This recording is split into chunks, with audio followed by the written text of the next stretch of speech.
नमस्कार, स्वागत है झारखंड के सबसे बड़े ब्रेकिंग न्यूज चैनल में।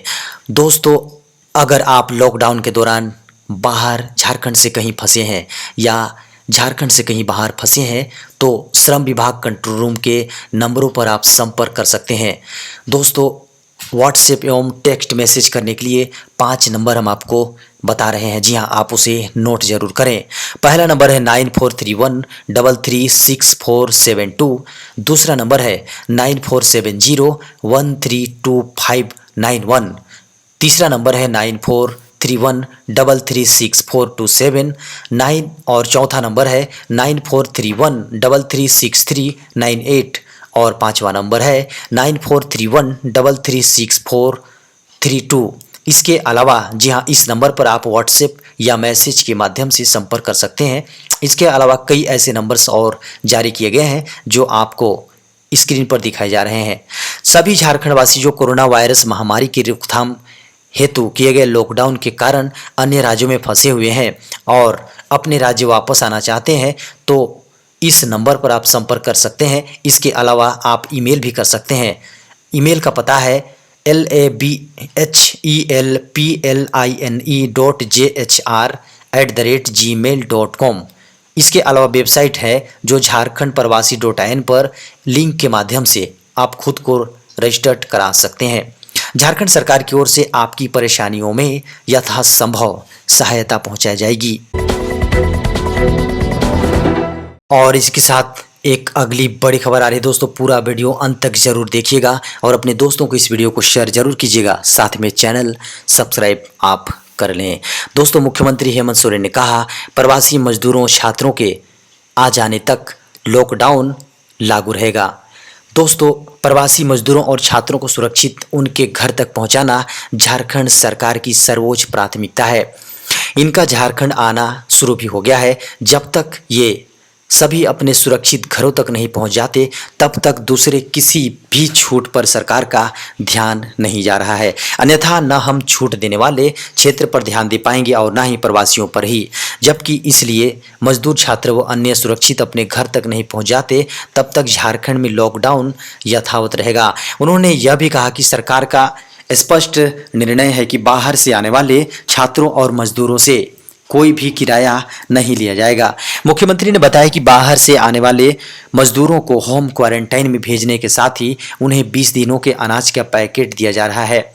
मुख्यमंत्री ने कहा कि पड़ोसी राज्यों से बसों से प्रवासियों को लाया जा रहा है। इसके लिए राज्य सरकार ने पोर्टल बनाया है। उस पर आने वाले और जाने वाले का पूरा डिटेल्स डाटा जमा हो रहा है।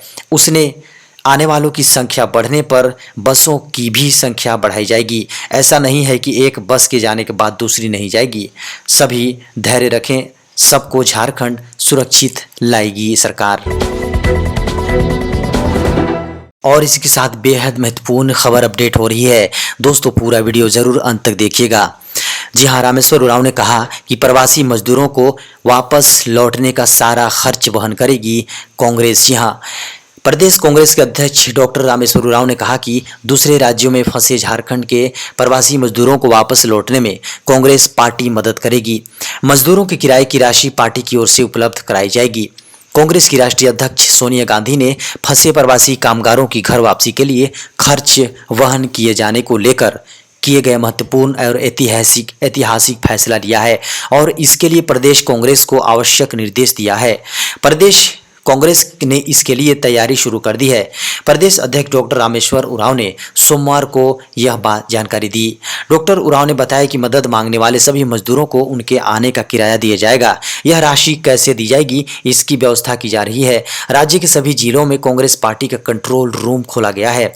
अब हेल्पलाइन कार्यालय खोला जाएगा। संबंधित जिलों में मजदूरों के परिजन उक्त कार्यालय से संपर्क कर बाहर में फंसे अपने परिजन का नंबर लिखा सकते हैं।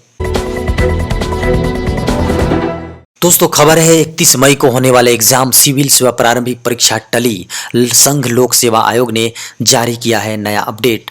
दोस्तों संघ लोक सेवा आयोग यानी यूपीएससी ने आगामी 31 मई को आयोजित होने वाली सिविल सेवा प्रारंभिक परीक्षा 2020 को अगली सूचना तक के लिए स्थगित कर दिया है। आयोग द्वारा परीक्षा को स्थगित करने से संबंधित नोटिस अपने ऑफिशियल वेबसाइट upsc.gov.in पर जारी किया गया। आयोग द्वारा सिविल सेवा प्रारंभिक परीक्षा 2020 से संबंधित जारी नोटिस के अनुसार हुई बैठक में कोरोना वायरस के कारण देश भर में लगाए गए लॉकडाउन के दूसरे चरण के बाद की स्थिति और लगाए गए प्रतिबंधों के बीच विभिन्न परीक्षाओं और विभिन्न पदों के लिए लंबित इंटरव्यू प्रोसेस को फिलहाल शुरू नहीं किया जा सकता है। खबर है हेमंत सोरेन ने कहा, झारखंड का रोजगार खेती से जुड़ा है, ईमानदारी और तत्परता जरूरी। मुख्यमंत्री हेमंत सोरेन ने कहा है कि ग्रामीण विकास विभाग द्वारा शुरू की जा रही 3 योजनाओं के माध्यम से 25 करोड़ मानव दिवस सृजन करने का लक्ष्य है। इससे करीब 20,000 करोड़ रुपए लाखों श्रमिकों को उनके पारिश्रमिक के रूप में प्राप्त होगा। यह संकट का समय है, ईमानदारी व तत्परता से काम करने का, ताकि अधिक से अधिक जरूरतमंदों को लाभान्वित किया जा सके। हमें सीमित संसाधनों के बल पर स्वास्थ्य सुविधा, प्रवासी श्रमिकों की घर वापसी एवं ग्रामीण क्षेत्रों में रोजगार का सृजन करना है। झारखंड का रोजगार खेतों से जुड़ा है, संक्रमण के दौर में उद्योग बंद है। ऐसे में गांव के क्षेत्रों में भूखमरी और उनकी बेरोजगारी की स्थिति पैदा न हो, इस निमित्त योजना तैयार कर ली गई है। शुरू की गई योजनाएं निर्णायक भूमिका निभाने वाली होंगी। मुख्यमंत्री सोमवार को प्रोजेक्ट भवन में ग्रामीण विकास विभाग में संबंधित 3 योजनाओं के शुभारंभ कार्यक्रम में बोल रहे थे।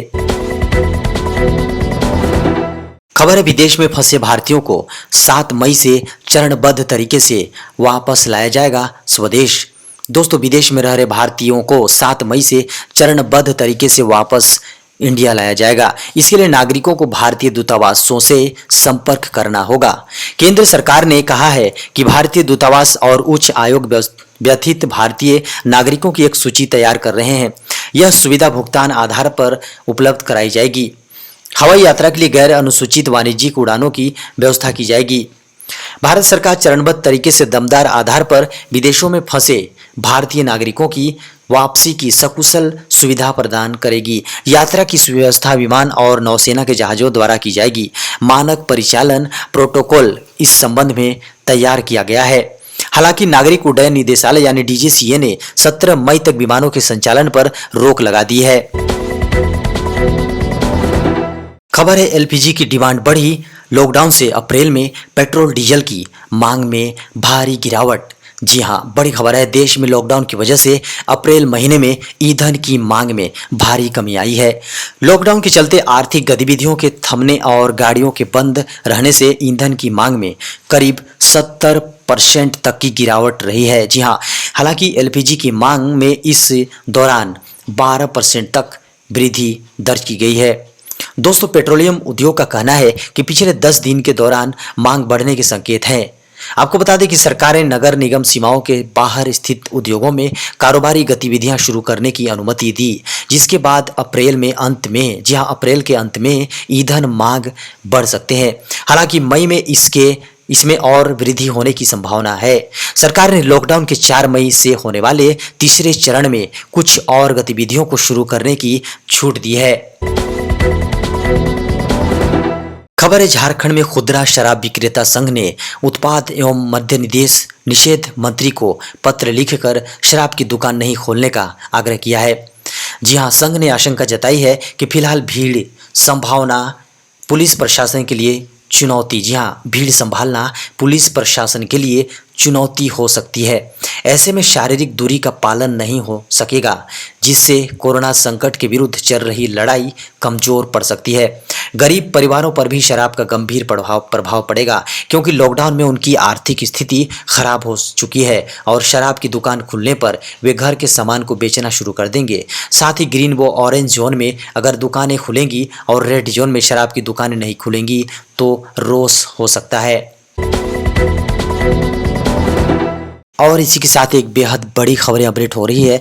रोजगार सृजन पर सीएम हेमंत का जोर, शुरू की गई 3 नई योजनाएं। दोस्तों कोरोना संकट के दौर में दूसरे राज्यों में फंसे झारखंड के मजदूरों को वापस लाने के साथ साथ ग्रामीण क्षेत्रों में रोजगार मुहैया कराने की रणनीति पर भी राज्य सरकार ने अमल शुरू कर दिया है। जी हां, सोमवार को प्रोजेक्ट भवन सचिवालय में ग्रामीण क्षेत्रों से जुड़ी 3 अहम योजनाओं का शुभारंभ किया गया। मुख्यमंत्री हेमंत सोरेन ने ग्रामीण विकास विभाग की इन योजनाओं का उद्घाटन किया। पर्यावरण संरक्षण, जल संरक्षण और खेल विकास से जुड़ी इन योजनाओं के नाम राज्य के शहीदों के नाम पर रखे गए हैं। दोस्तों बिरसा हरित ग्राम योजना के तहत बड़े पैमाने पर फलदार पेड़ लगा रोजगार का सृजन किया जाएगा। वहीं नीलांबर पीतांबर योजना के तहत रोजगार सृजन के साथ साथ जल संरक्षण के उपाय किए जाएंगे। शहीद पोटो हो खेल विकास योजना राज्य में खेल प्रतिभा तराशने के लिए शुरू की गई है। इस योजना के तहत पंचायत स्तर पर खेल के मैदान बनाए जाएंगे। इन योजनाओं पर अगले 5 वर्षों में 20,000 करोड़ की राशि व्यय किए जाने की अनुमान लगाया गया है। तो दोस्तों ये था अब तक की बड़ी खबर, ब्रेकिंग न्यूज झारखंड की ताज़ा खबरें। आपसे अनुरोध है कि इस चैनल को आप सब्सक्राइब कर लें, वीडियो को लाइक करें, अपने दोस्तों को इस वीडियो को शेयर कर दें और इजाज़त दें। नमस्कार।